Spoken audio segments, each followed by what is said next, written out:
C'est un roman de Balzac qui n'est pas parmi les plus connus et qui est un roman que j'aime beaucoup.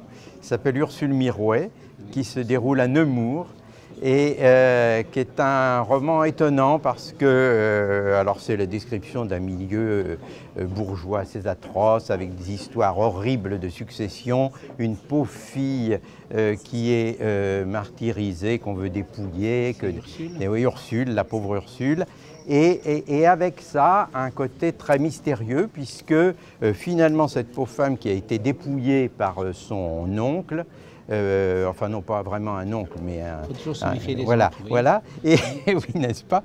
Et donc finalement réussit à récupérer ses biens et à épouser le jeune homme qu'elle aime, parce que son tuteur, qu'il avait adopté, qui était en quelque sorte un oncle, mais un bon oncle, lui apparaît la nuit et lui fait des révélations sur les crimes dont elle a été la victime et l'endroit où... Alors le testament a été brûlé, mais il lui indique un certain nombre de choses et la malédiction va frapper ce sinistre méchant en tuant son fils. Et là, à ce moment-là, pris de repentir, il avoue ses crimes et il donne à Ursule toute la fortune qu'il lui avait prise. Le manuscrit, comme beaucoup de manuscrits de Balzac, il n'y a pas de brouillon.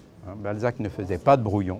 C'est le manuscrit, il écrivait directement, donc effectivement, de temps en temps, il y a des ratures, et puis, de temps en temps, il y a une idée, donc il l'ajoute sur la marge, et même dans certaines feuilles de ce manuscrit, les additions marginales se poursuivent au verso des feuillets.